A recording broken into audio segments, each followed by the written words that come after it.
各位朋友，大家好，我係 Nicky 小何。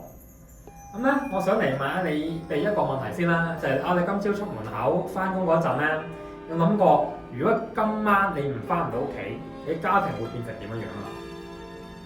嗱，我知道呢句説話咧，其實真係好隱義嘅，咁似乎有啲唔吉利添。但係如果你而家已經超過咗30歲啦，手咧就握住咗車匙，亦都有間屋嘅門匙啦，咁你背後咧又有需要照顧嘅父母啦。而面前咧就係一個而家成長緊嘅細路仔，你就絕對係屋企嘅絕對家庭支柱嘅。你又唔會咁病啦，你唔會咁彎低啦，甚至你連辭職換份工嘅勇氣都冇啊！因為你好清楚，你唔係一個人生存，你背後咧就係一個家庭嘅生存運轉啦。但係現實就係意外同埋聽日，我哋都唔知邊一個會嚟先嘅。如果有一日呢個家庭嘅經濟引擎突然間停擺咗，咁房貸邊個俾啊？細路仔學費邊個俾啊？父母嘅醫療費又係邊個嚟啊？今日呢條片咧，我先唔同你講好複雜嘅保險術語先啦。我只係想同你分享一本家庭支柱嘅防禦指南。花呢10分鐘睇完呢條片喎，記得睇到最後訂閱撳鐘仔。你會點知道點樣用一個最精明嘅方式去俾屋企人咧留低一張永遠都唔會冧嘅安全網啦？好多朋友同我講，我仲後生，每年身體好好啫，等下40歲、50歲之後嗰陣咪再買保險咯。但係大家忽略咗啦，即係30歲去到50歲呢個階段咧，就係家庭財最重、風險承受力最脆弱嘅危險期。一旦支柱倒下咧，家庭咧即刻面臨3大經濟斷崖。第一個斷崖就係咩咧？就係斷供風險啦，即係房貸同埋車貸啦。而家你買樓喐啲都要20年、30年嘅房貸啦嘛。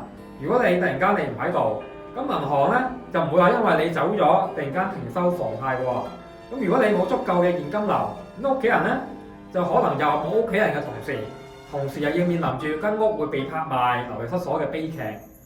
而第二個斷崖啦，就係生活同埋教育中斷啦。細路仔嘅成長不可逆噶嘛，你要幼稚園、補習班、大學學費，再加埋日常嘅開銷喎。呢個係一筆幾百萬，甚至乎係成千萬嘅固定支出啦。如果你係單靠另一半一個人嘅收入，甚至乎如果另一半佢原本就係全職嘅家庭主婦或者主夫，成個家庭嘅生活品質咧即刻就會崩塌咗啦。而第3個斷崖啦，就係醫療同埋照顧重擔啦，即係父母同埋自己啦。如果你唔係身故啦，而係你因為你係真係重病，或者你意外導致失能，即係你冇辦法去繼續做嘢啦，嘅情況咧就更加嚴重啦。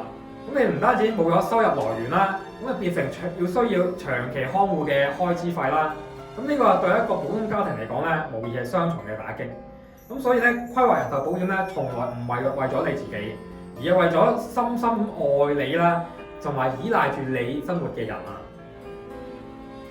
好啦，既然你知道風險啦，究竟要點樣買啊？係咪越買越多越好啊？梗係唔買啦。保險買得越多又好重負擔，買得少咧，你又冇用。作為家庭支柱咧，規劃人壽保險咧，要記得呢2個嘅核心原則啦。原則1啦，就係保額係點樣計嘅咧？好多人就話買保險就係買100萬、200萬嘅保額就好安心啦。其實呢個大錯特錯。人壽保險嘅保額咧，應該要跟住嗰條公式嚟行嘅。就係呢一條公式啦，就係需要嘅保額，即係你未還清嘅債務啦。再加你未來嗰5到10年嘅家庭生活費，再加埋嗰人細路仔有教育基金噶嘛。再減翻你而家有嘅流動資產。我舉個例啦，就係如果你係有500萬嘅房貸，屋企嘅1年嘅開銷50萬啦，你留翻5年嚟講，即係要250萬咯喎。細路仔讀書又要100萬，靠埋你存款50萬啦，你係至少需要800萬嘅人壽保險嘅保額啦。呢筆錢咧都係足夠去支撐你屋企人好平穩咁度過呢最艱難呢5到10年噶啦。原則2啦，預算有限又點樣揀啊？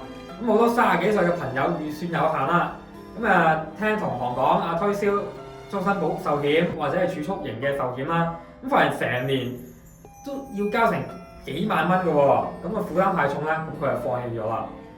咁呢個咧就聽我講一句啦，就係、先保近再保遠，先保額再保本。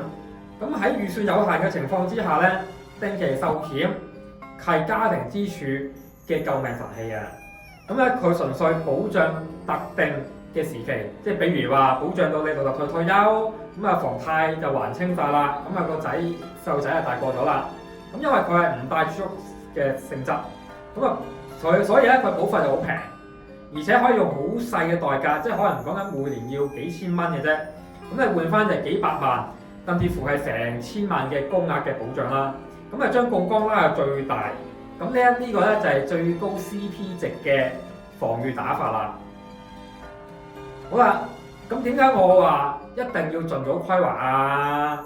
咁咧其實有3個原因嘅，咁每一個咧都同你銀包咧就息息相關啦。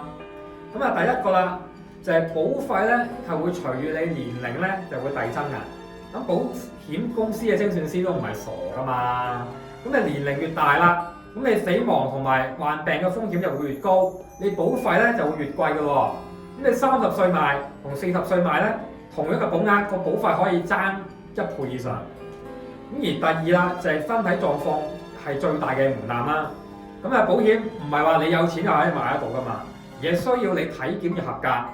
咁30歲過咗之後啦，高血壓啊、脂肪肝啊、甲狀腺呢啲亞健康問題咧，其實陸續會出現嘅。咁一旦啦，你體檢報告咧即係發現咗有問題啦，咁輕則可能你加你保費啦，咁啊重則嘅直接係佢即係唔保嘅。咁啊趁住你身體健康嗰陣去買保險啦。咁呢個咧就係我哋唯一嘅談判嘅籌碼。第三啦，責任係不可逆嘅，唔會話等咗你揾咗錢咁先至嚟噶嘛。你越早鎖定嘅保障，咁你屋企就會越早獲得安全感啦。咁啊各位家庭支柱。嗱，我哋咧每日喺出邊去拼搏、去加班、去應酬，咁個目的就係想屋企人有更加好嘅未來啦。咁但係真正責任感咧，唔單止係留俾佢哋提供當下嘅美好生活啦，咁更加係確保無論發生任何事，佢哋嘅未來都係唔會毀咗啦。咁人壽保險咧就係寫俾屋企人最深情嘅一封情書啦。咁佢代表住就係話，只要我喺度，我照顧你哋，就算我有一日唔喺度都好啦，我嘅愛同埋錢咧，都係依然咁繼續去照顧咗你哋。咁如果咧，你仲未梳理你自己嘅保單咧，咁請你盡快做呢3件事啦。咁第一就係攞張紙出嚟，去計下你屋企嘅債務總額同埋未來5年嘅必要開銷啦。咁第二啦，就翻開你而家嘅保單，睇下你人壽保單嘅保額。咁究竟係咪足夠呢？咁而第三啦，咁如果真係唔夠嘅，咁趁住而家仲係身體健康咧，就快啲將呢個防禦就補上咗佢啦。好啦，咁如果咧，你覺得呢條片咧對你或者你身邊嘅家庭支柱係有幫助嘅話咧，咁記得點讚啦、訂閱撳鐘仔啦，咁啊同埋 share 出嚟啦。咁有任何關於保養屋企人嘅問題咧，咁歡迎可以點擊影片下方嘅資訊欄嘅連結嚟直接揾我啦。咁或者有一個好簡單嘅諮詢啦，咁亦都可歡迎咧下面入 PM 嚟留言啦，咁我哋咧就可以再討論下喎。咁我係 Nicky 小何啦，咁我下期嘅影片就再見大家啦，拜拜。